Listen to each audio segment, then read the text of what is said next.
inoda sokuti zvakajeka iyo kana iwe uchibhiliva ndosaka kuchinzi apa konvereza ndinoona kuti haufoseredzewi kuita zvausingabhilivi kana chitendero chausingabhilivi. Imwe kana muchiitawo zvechirungu achiita zvechivanhu anoita zvechivanhu uyo haita fiwo.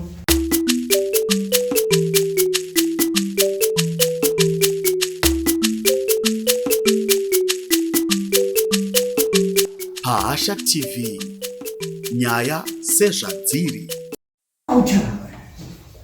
My traditional matseteguru yangu yakanditichengeta chisi, mundoro dzako dzakanditichengeta chisi. Urunzisa manje Vakanzi language and culture section 63 inoti every person has the right to participate in the cultural life of their choice. Language and That is ndipecho section yacho section chapter 63 subsection B. 63 subsection B. Inoti every person has the right to participate in the cultural life of their choice.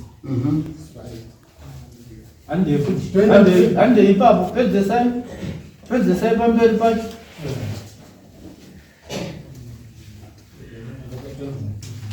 For 63 Papa and the Papa the same. But no person exercising this right may do so in a way that is consistent with this chapter.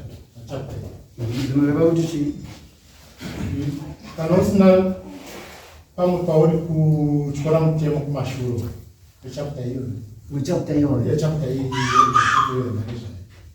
Idzokeredzei futi.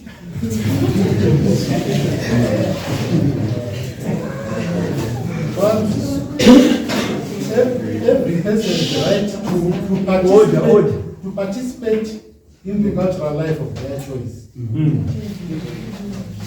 And the pamberi the same. Aiwa pese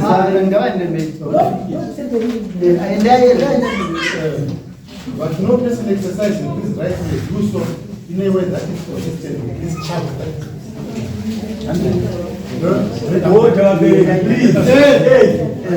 Then from vacancy. a chapter G and the very what you can Pane section 60. Chapter 60. Yeah, section. chapter. This one I say I can't find my section. This is not chapter. Yeah, and there's a pass by Chapter 4. Sakabani Pakanzi was section 60, freedom of conscience. Every person has the right to freedom of conscience, which includes freedom of thought, opinion, religion, or belief.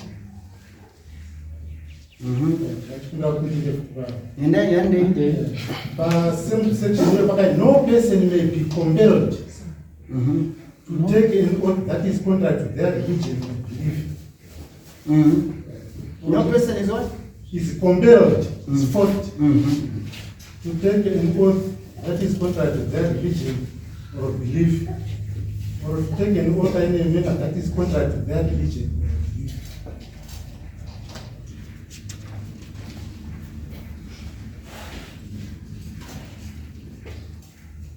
A traditional leader is responsible for performing the cultural, customary, traditional functions of a chief, yet personal village, as the case may be for his or her community. Tobatenda part 282. Part B part. Functions of traditional leaders to take measures to preserve the culture, tradition, history, heritage of the community, including scared shrine. Inoda sokuti zvakajeka. Iyo kana iwe uchibhiliva kwete kuti uchibhiliva ngande alright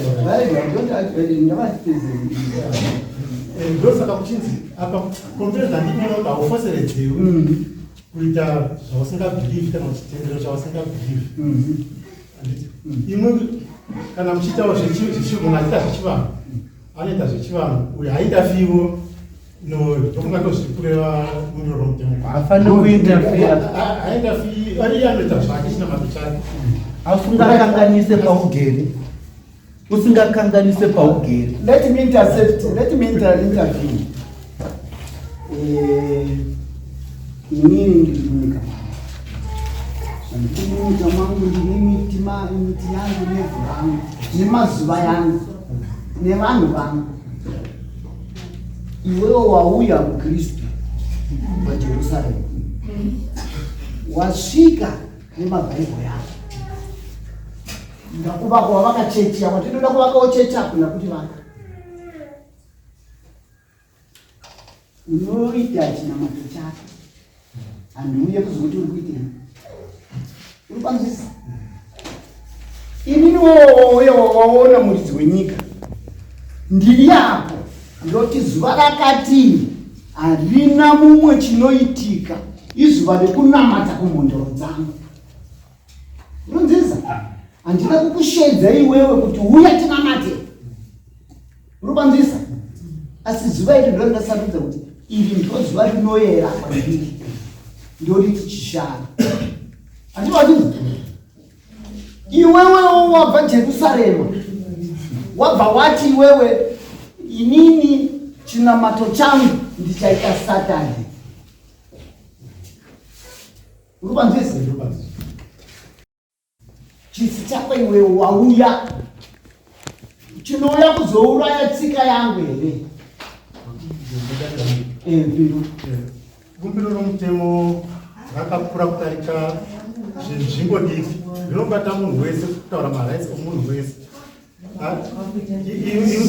Ndinodarira kuti mambo anofarika kuti pasi pegumbiro romutemo renyika koinodokabata chii gumbiro romutemo renational rinobata irori racho iri ndakaripiwa nani vandakapiwa certificate kuti enda uri mambo unoona zviri umu ndo zvanotonga nazo saka ndiri kuita zvangu here ndokunga inenge iri interpretation kuti imwe unozwisisa sei saka ndiri nochinzwa kaiwewe manzwisisiro yangu inini ndeyekuti iwe uri munyika mangu you are my subordinate unofanira kutevera murau wangu kana usingade ndine masimba with the same constitution kukuti iwewe chidzokera unokuna mambo wako nemhondoro dzekwako napopu